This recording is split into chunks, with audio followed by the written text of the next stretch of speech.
Pozdrav svima iz školske knjige, pozdrav iz Zagreba. Ja sam Sanja Ivoš, urednica engleskog jezika za osnovnu školu i domaćica večeras. Nadam se da nemamo problema sa zvukom. Ako se ne čujemo nekim slučajem, možete se javiti u chat pa ćemo to otkloniti. Hvala svima koji ste izdvojili svoje dragocjeno vrijeme u vašim prekrcanim dnevnim rasporedima, a za nagradu vas očekuje jedno vrlo ugodno druženje sa našom Lidijom Šaravanjom. Nju ste mogli slušati na prošlogodišnjem državnom skupu, a i na kupe konferencijama, posebno na ovoj proteklog mjeseca. Lidija se već dugo bavi ovim temama koje uključuju uporabu digitalnih alata, umjetne inteligencije u nastavi i to su baš rekla bi, njezine teme. Međutim, naglasak je uvijek na praktičnim savjetima, na aktivnostima, zadacima za učenike, tako da ćete danas dobiti baš upravo mnogo toga.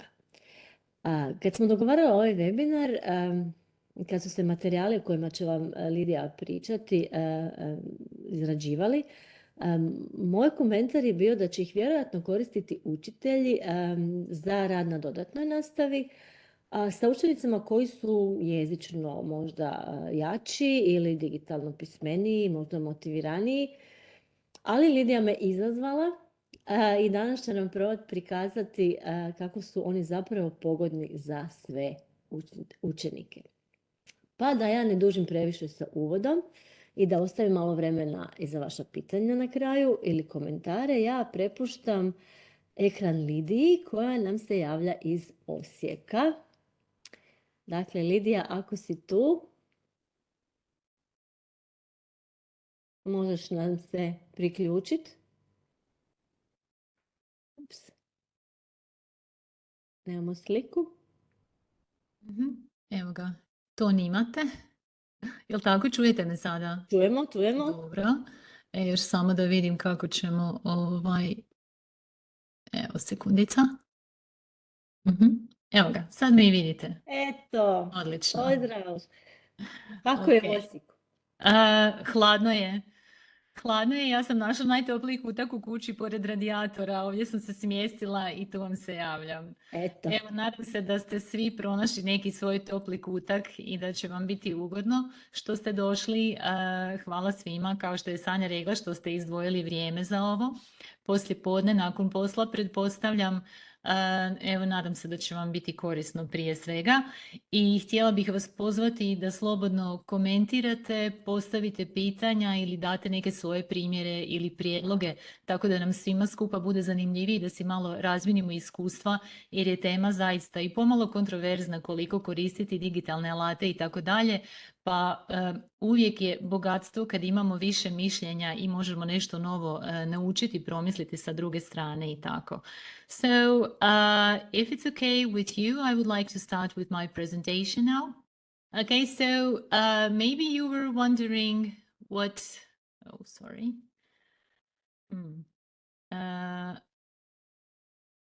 Just a second. Okay. Maybe you were wondering what I was thinking when I was naming my presentation, this webinar. So why FROLIC? FROLIC because I believe that we should all feel cheerful, happy, etc., motivated when we do things, when we do some activities with our children in our classroom, because we really spend a lot of time there, a lot of time together. And Forge, because we are creating new things in the classroom all the time.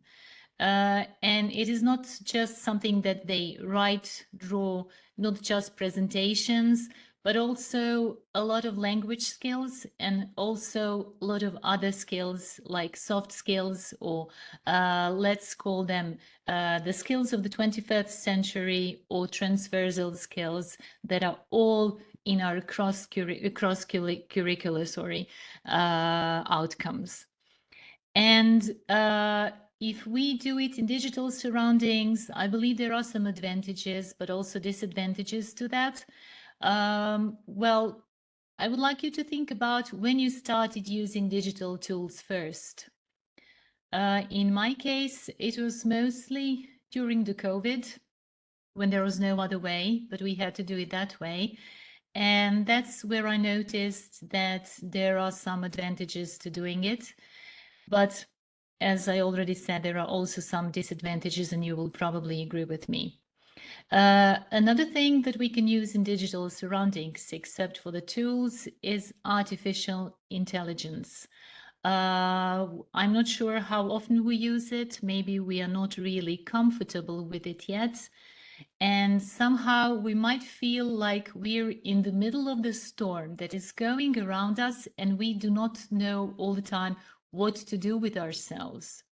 So the first question I would like you to think about is whether we should build shelters when we are facing a storm, or we should build windmills.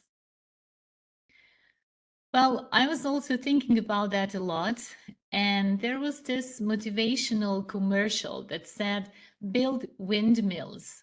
It's like, take the most of it, use it in the way you wish for the better future, etc., etc. But I believe that we should also build shelters. So we should find some kind of balance between the two. We should protect ourselves and take the most of it. As you probably know, in Croatia, we do not have some guidelines that are officially introduced for using artificial intelligence or digital tools, etc., etc. But in the United States, they already made quite a lot of observations on using these things. And well, if we are in the storm, we need to think about how to get along with it, because these changes that are coming to us, that have already come to us, they are very big, they are quite real, and they are not going away, fortunately or unfortunately, however you might consider, but they are not going away. And one thing that comes to our mind quite a lot, and people talk about it a lot, this is not the topic of our webinar today, but we will just mention it. So, do you think that AI will destroy education? If you don't mind, you can just put a yes or a no in the chat. I would appreciate it just to see what you think. Okay, very good. Nice. Good. Very nice.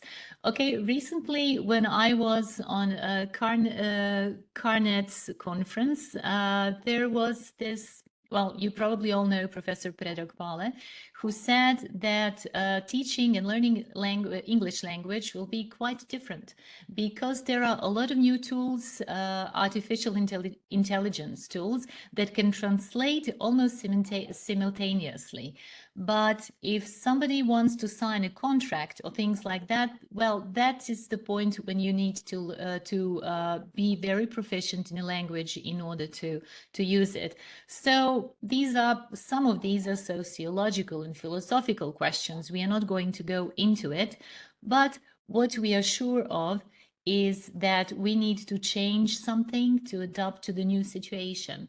So the first thing that we should do is to learn. We as teachers, we need to learn about digital tools, about artificial intelligence and all the novelty that have come. And we need to learn it both as learners and as educators. So we should be one step ahead of our students. Another thing that is necessary is to renovate the pre-service teaching training. So it means that our students that are studying to become teachers should be aware of what kind of situation is ahead of them when they start working. So these things also need to change a bit. And standards and assessments also need to be changed. Maybe you have heard a lot of teachers, and I am one of them. I'm sure that you are one of them, who are quite worried. How will students write their essays? How can they do their task, etc., if they can use, for example, ChatGPT, which is very popular right now? They can do a lot of things without even thinking, but knowing how to write good prompts. Well, this means that we need to introduce more projects and to do more activities where they need to use their head, maybe use a piece of paper and a pencil instead of writing things in Word, for example. And we need some immediate responses from our students. So there are quite a lot of things to be changed regarding assessments, especially when children come to high schools and at the universities. Well, I think that the most problems start there when they need to, I don't know, write a seminar or write a paper on something, and then just they know what to type to ChatGPT, and then it can do it for them. So obviously some things need to be changed a lot. Well, making projects is one of the good things, whether they are small or bigger ones.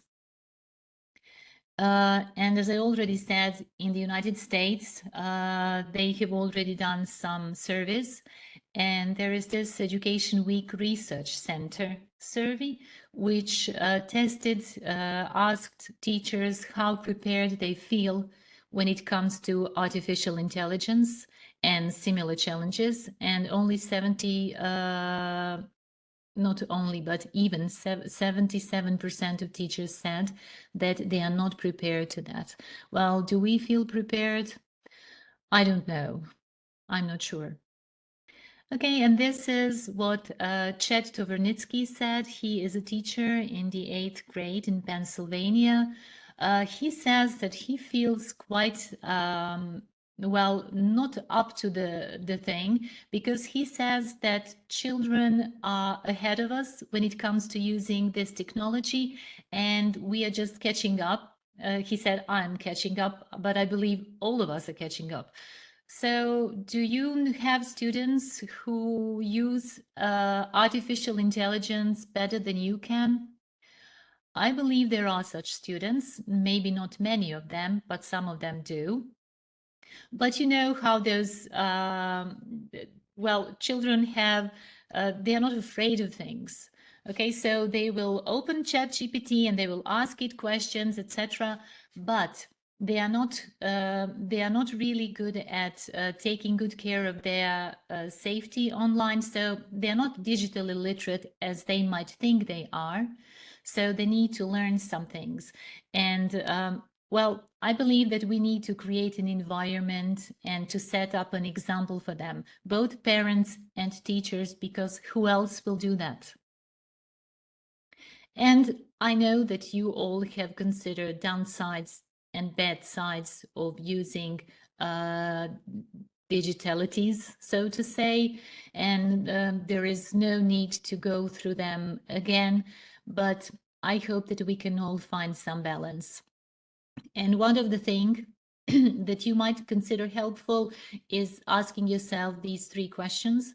So the first one, if you ask your children to do something using artificial intelligence or digital tools, first ask yourself if it is harmless. So is it safe for them to log in somewhere? Is it safe if they share? Well, they will probably not share their personal information, but maybe they could share something else that is not very good for them. So the first thing that should be, the first condition should be that it is harmless. The second one, is it useful? So are you using it as tools and not as a purpose?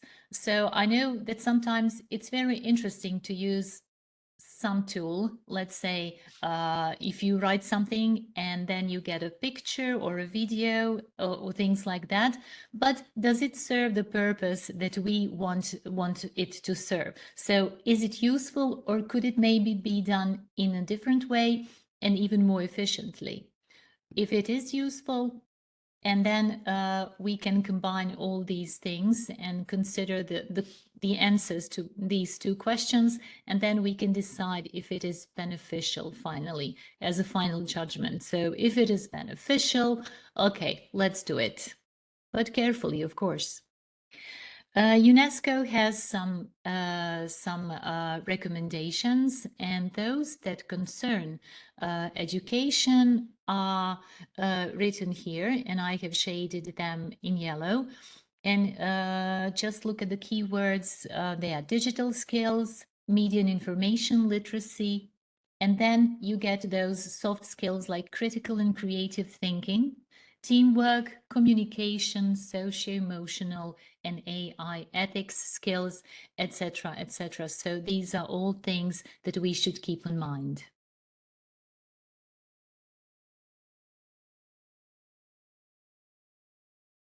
Okay, and now I would like to shortly present the materials that I have created, inspired by Footsteps series.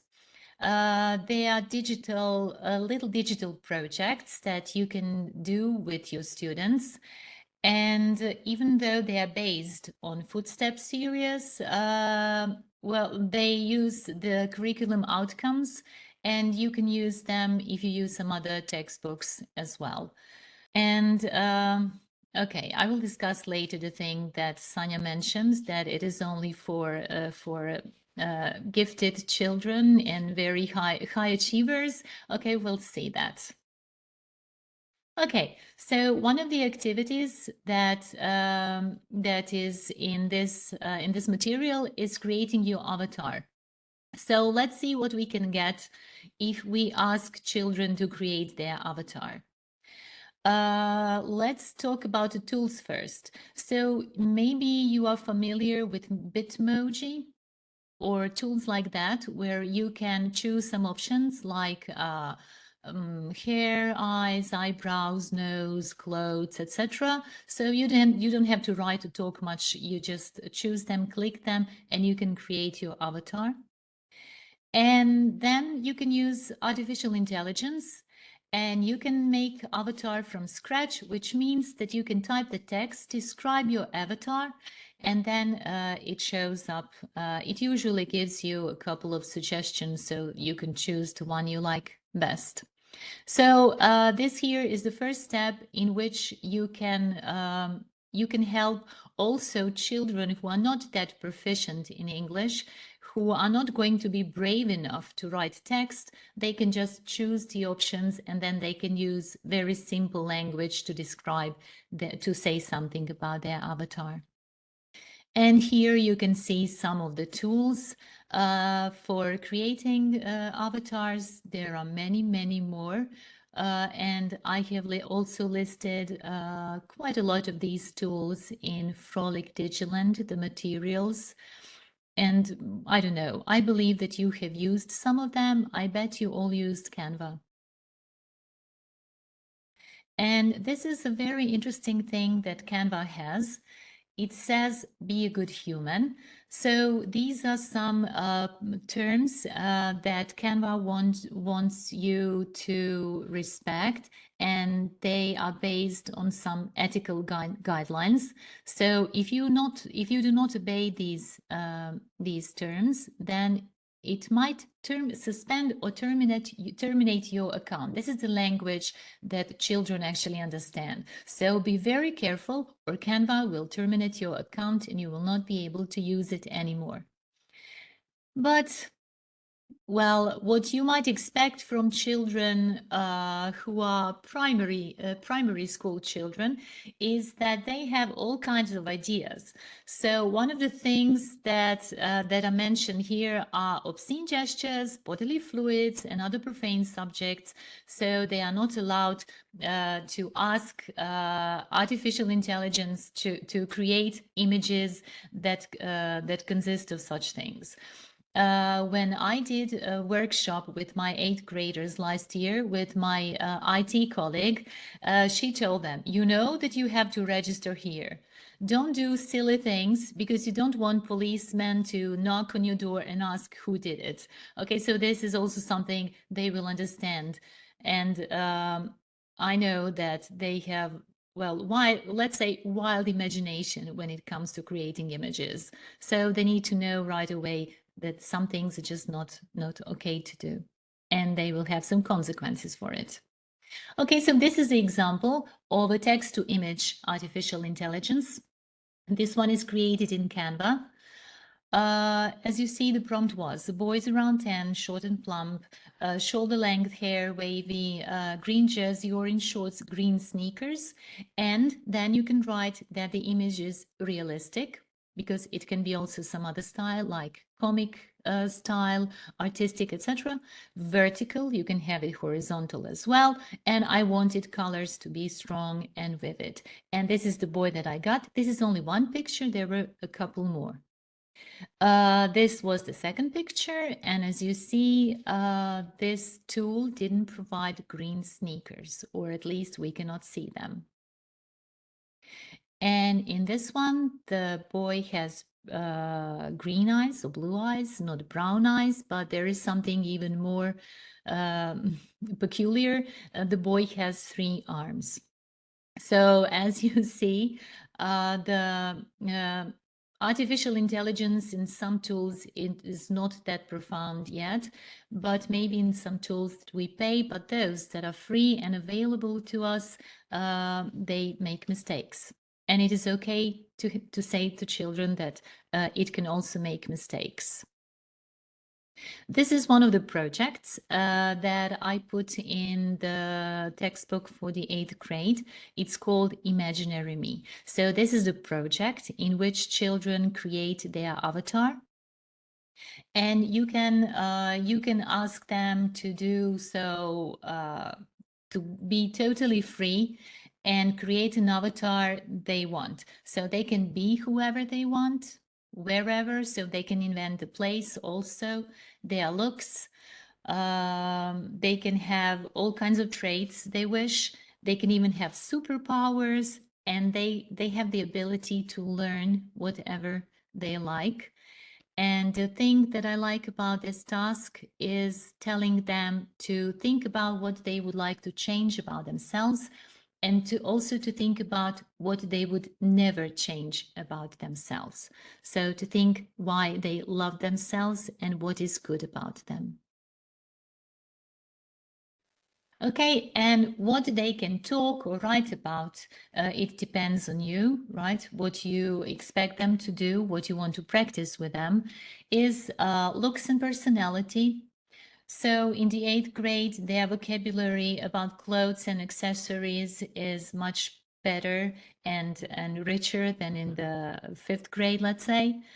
They can talk about their social life, about their skills, place they are, what they are doing. Now you see the opportunity for present simple and present continuous here. They can talk about their role in the world. So they can be high positioned, I don't know, politician, or I don't know, an actor, an influential person, or somebody whose words are heard, who has actually power to do things, to change things, people listen to them. And the last one I also like a lot is what you are doing to become even better. So it usually involves learning something new, learning some new skills, etc., which makes them aware, finally aware, that it is very good and beneficial for the whole world if we know more things and if we become better persons. And these are some examples that my children created. Maybe you can recognize some Bitmojis. So all these are avatars that I created in the 5th grade. So as you see, I said that this project was meant for the 8th graders. But I simplified it for the 5th graders, and I let them do it in the way that they are comfortable with. So most of my 5th graders use Bitmojis. So it means that they are finished avatars. They chose those that they like the best. Some of them used artificial intelligence, and they typed what kind of avatar they want and about the surrounding also. So you can see these beautiful images of girls in Candyland and in the forest, etc. And the one that I was actually very happy to listen to is the boy who chose this cowboy as an avatar. And it might look plain at the beginning, but the story goes that this cowboy has very good intentions. He lives in the Wild West, and he wants to help people who have some problems with other people. So he has this arsenal of weapons. So this boy is like a Dennis the Menace, but he's very good at English. And he explained to the class how he will use his weapons to defend the weak and what special powers his weapons have, and that he also wants to learn to travel through time and to teleport, etc. So he couldn't stop talking. And this is one of the ways that you can give the opportunity to those high achievers, children who are usually bored in the classroom. Okay, so they can talk as much as they want. But of course, we enjoy that, but we shouldn't forget that our outcomes do not expect children in the 5th grade to be that fluent and to be that proficient. And it is okay if they can just describe the looks, let's say what kind of a person in simple terms this avatar is, the name, maybe where he is now, etc.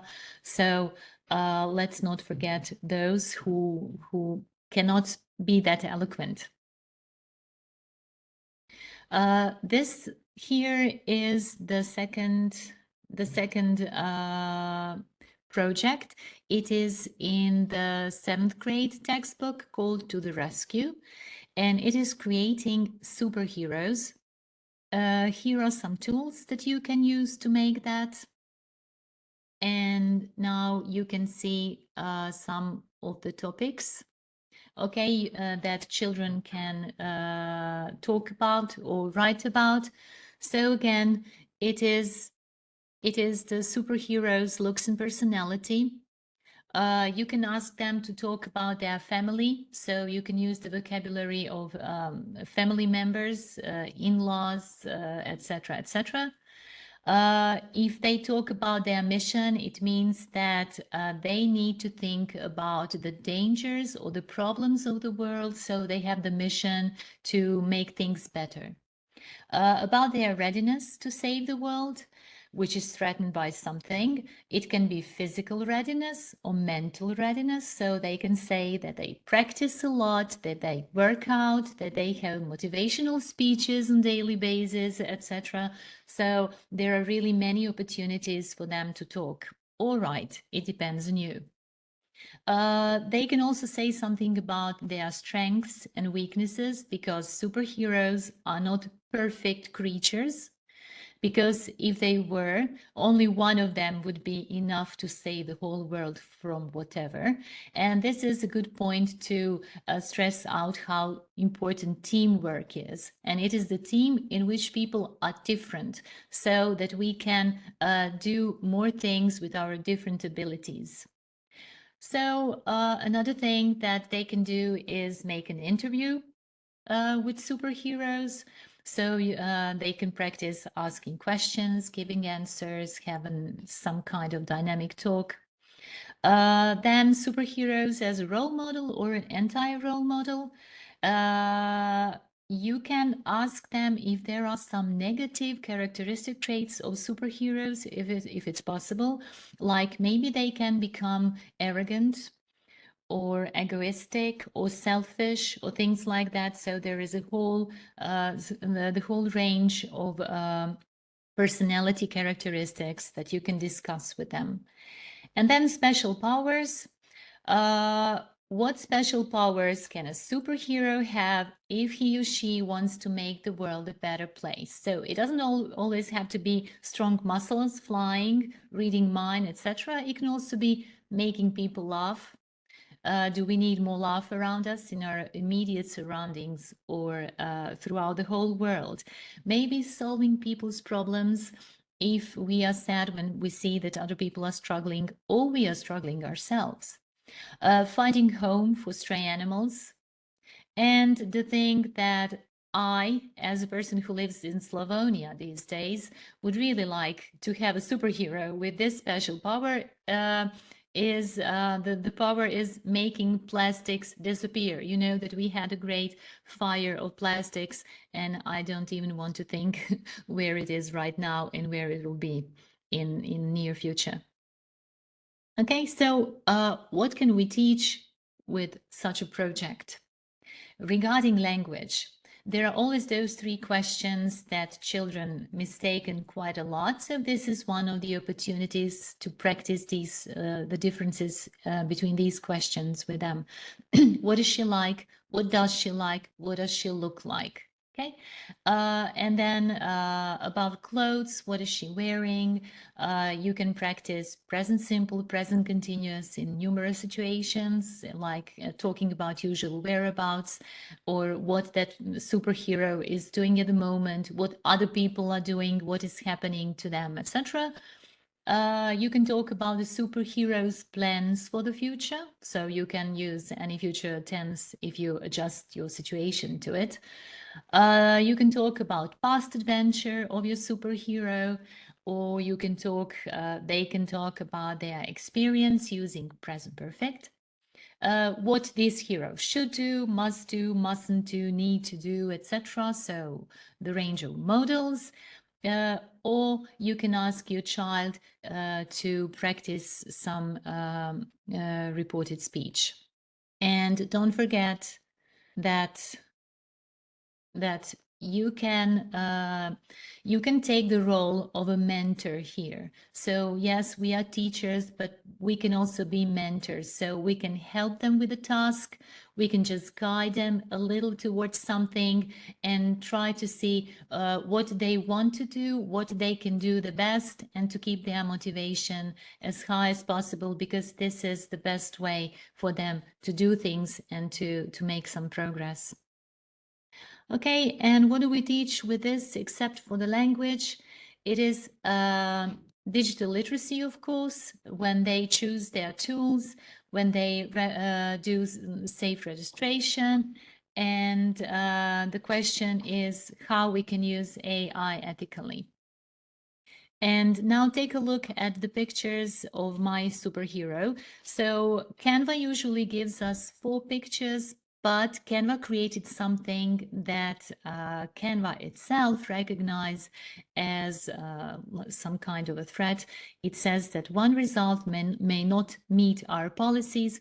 Who knows what it was, what kind of a person, and what kind of features were stressed that are not very polite in, let's say, in education, because I use Canva for education. And regarding well-being, as I already said, thinking about one's weaknesses and good sides. So I do want to change something that is not perfect about me, that I don't like about me, but there are some things that I really wish to keep, and these are my good sides. And superheroes are not perfect also, right? So they can have all range of characteristics which could be better. They can become, let's say, better humans or better creatures or something like that. So it's also okay if I'm not perfect. Creativity. They can choose image they wish, the hair, the style, the strength, the clothes, etc. Teamwork, if they work in teams, then they need to come to some conclusions together, etc. Sharing, well, if they create something, it is always good to give them feedback, and they actually enjoy sharing these things when they show what they created and when they have the opportunity to talk about themselves. And this is the good opportunity for us to give them feedback. And the thing that I really like is sandwich feedback, because I experience how good it is when I receive such a feedback. And we can teach children to do the same thing. So it means that it has, well, let's say 3 layers. The first thing that we say should be something positive, like, wow, what an interesting superhero this is. Looks great. And then you can, in the middle, you can add something that you think might be improved. For example, oh, I think that red color would suit this superhero better. Maybe not everything should be so yellow. What do you think about adding some red, for example? And then you also end with something positive to finish with a good thing, so that the person feels better and stays motivated. For example, here you can say, okay, I see that she's strong, she looks so powerful, and you added some great characteristics to your superhero, great job, etc. And this is what actually keeps the motivation high. If the child feels good about themselves, they will need to talk about it, to speak about it, and this is where we get them. So their proficiency will benefit from it. And there are also some additional, there is some additional value to this task. So I already mentioned motivation, and now I will say through which things it can be boosted. It is self-expression through an image, through the things that the characteristics of the image, I don't know, superpowers, if this person makes people laugh or saves people from some dangerous situations, etc. So these are all the things that children consider valuable, and it's good for them to talk about it. Positive self-reflection and growth. Especially when they say what they don't want to change about themselves, it boosts their self-appreciation, and they feel better about themselves. It is quite engaging because they need to think about a lot of things. They can be inspired by their peers when they see what kind of superheroes their peers created, what their superheroes would like to change in this world, so they can get some ideas about what is good about it, what isn't, and maybe they can get some ideas, etc. Maybe they can start looking at things that they never looked at before. Autonomy. So you are not setting any, I don't know, any things that they need to use, but they can choose them on their own, especially if you give them a set of tools, and they can choose a tool, they can choose the looks of the superhero, and they can choose the superhero's traits.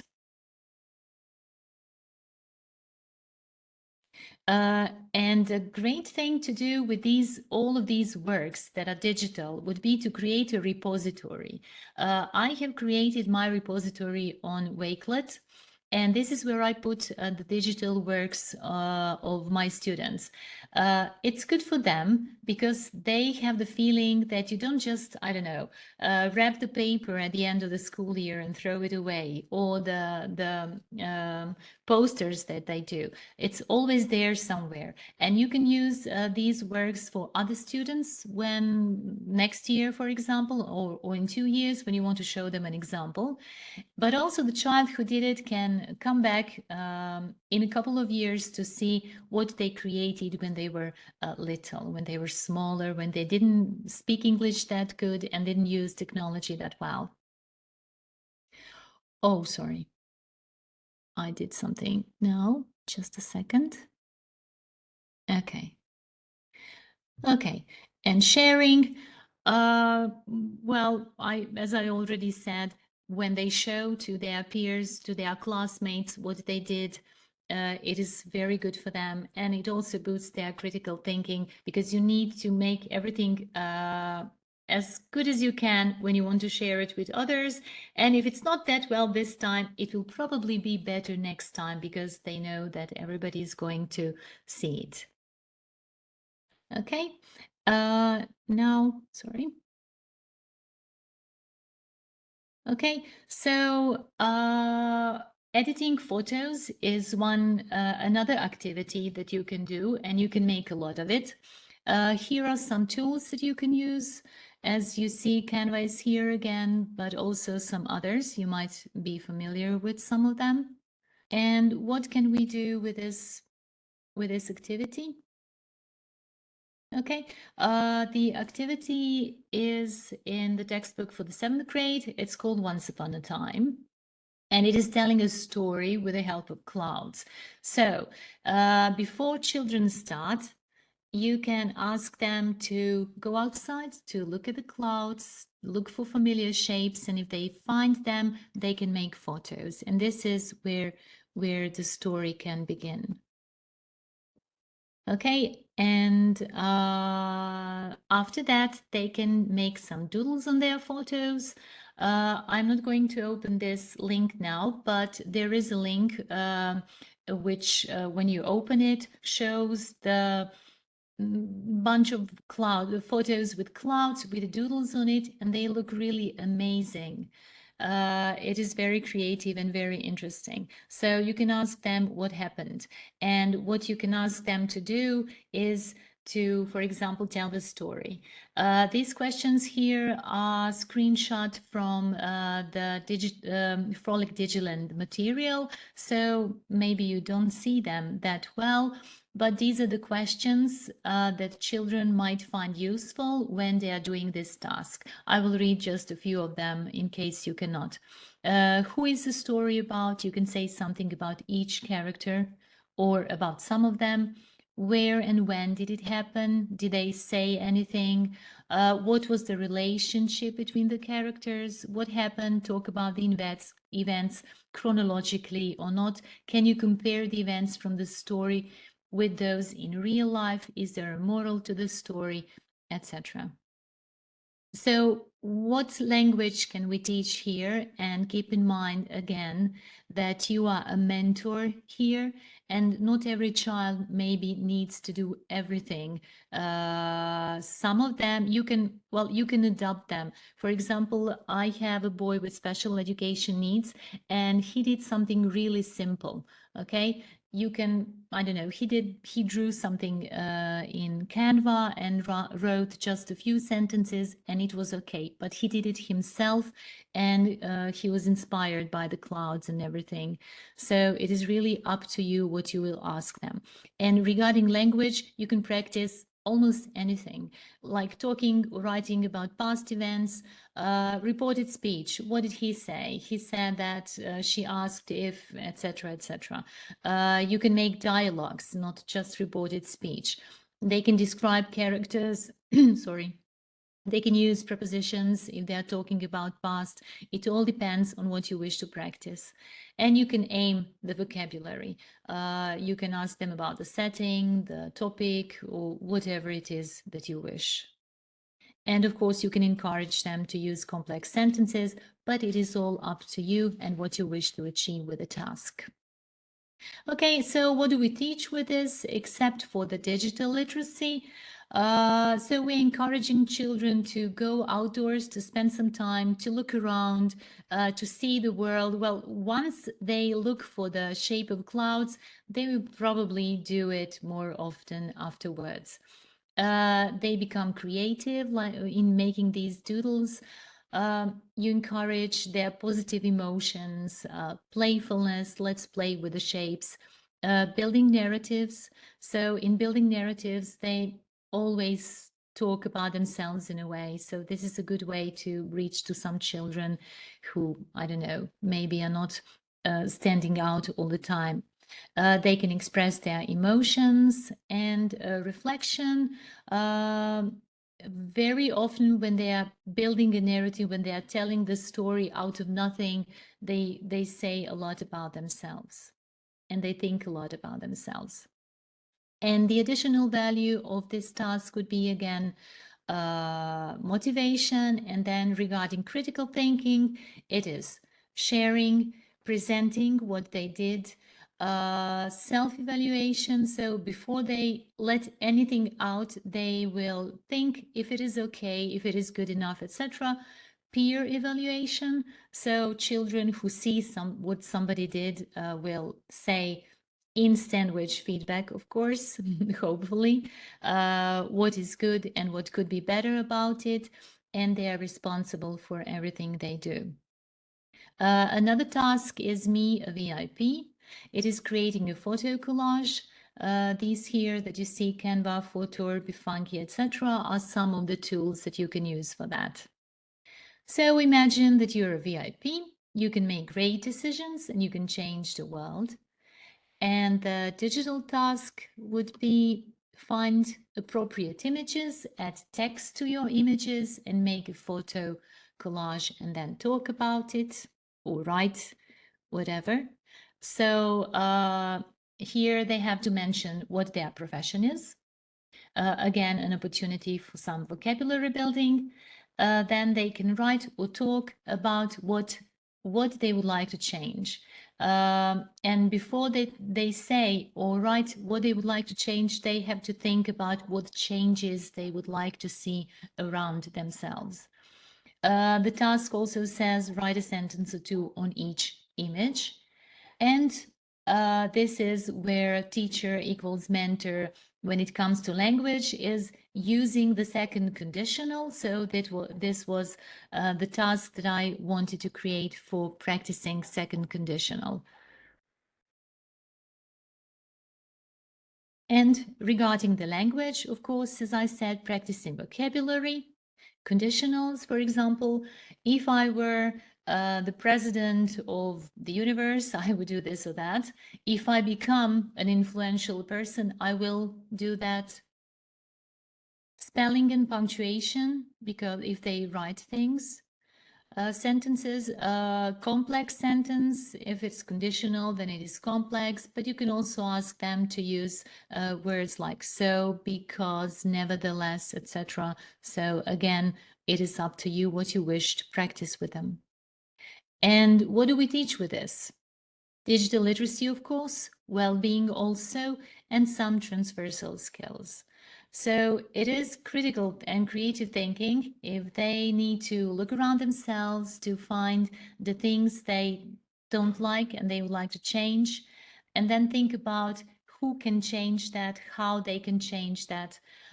Communication skills, if they need to communicate it to others to explain why they would like to change something, for example, build more playgrounds around school, or plant some trees, or protect the bees, or things like that. Visual, so since they need to choose some images to support their ideas, they have to think about it. This ability becomes more and more important in the digital world. Global awareness and local awareness, and they reflect again. You encourage them to reflect on things that they would like to change in the immediate surrounding or in the larger surrounding in the world. And to sum up, so some of the highlights, some of the most important points that I was aiming to share with you is that the teacher can be a mentor. So it means that you know very well what you want from each task, from each activity or a project, and then you lead your children through it. So such activities do not need to be done during the lessons, because I know that not many people have devices at schools in their classrooms, but some of them, they can be done at home if you help them to understand the task very well.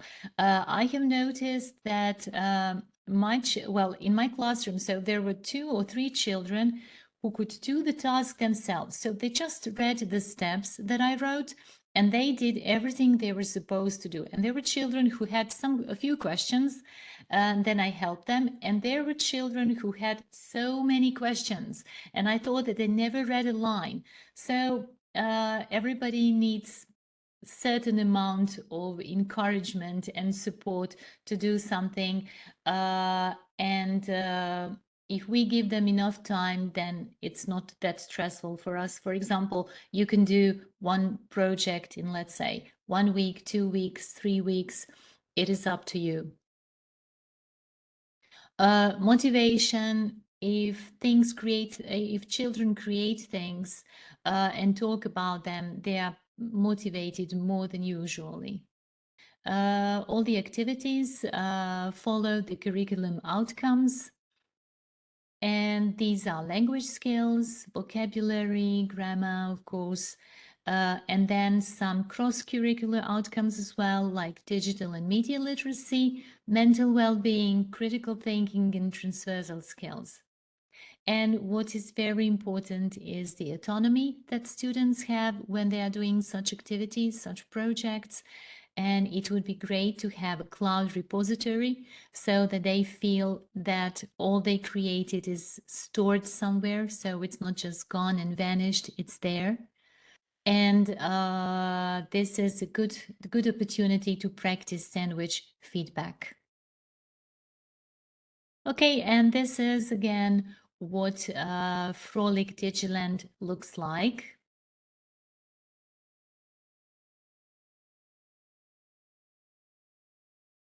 And as I said, it is inspired by the Footsteps serial. And it follows the language and the vocabulary of each unit. And you can find it in the support for teachers under Digitalni projekti since today. And just that's like about to add, Okay, this is good. like hot, very hot, uploaded this morning for Footsteps 4, 3, and 1. And we are waiting still for very soon Footsteps 2. But everybody else who would like to peep on them and look at them, just write. There are emails at the end of the presentation, and it's packed with all kinds of projects. The clouds were my favorite one, because in the beginning I didn't get it at all. So we had a little discussion, and then I clicked and said, wow, what a great activity. So I hope you will be inspired. There are all kinds of projects. They are linked with vocabulary and the topic to the units in Footstep series, but you know, every theme, every vocabulary is pretty much the same in every textbooks, because they are approved from the curricula that we all have. So enjoy them. This is from us to you. You don't need to do everything. Just pick one that you really like and try. You'll never know what will happen until you try. Oh, especially if you're a little bit afraid of all this digital, especially then you try, and then it may work for you. This is for me. Okay. Well, I am taking this opportunity also to invite you to enjoy in some very, very short activities that two of my colleagues, Ivana Marinic and Dora Božanić-Malić, prepared for you on Facebook and on Instagram. So these are really, really short activities that you can do, unlike these in FROLIC Digiland, which can be bigger and longer. Okay. Can I just add something that we presented this Instagram page on the Hooper conference this year, and since then we have a huge increase in followers. So maybe this will also be one opportunity to. It's very short. It's very inspirational. It's in Instagram and Facebook form. So this is also a great, also by the great trio, I would say, Ivana, Dora, and Lydia. So the ladies. Thank you, Sanya. Okay, and that is all from me.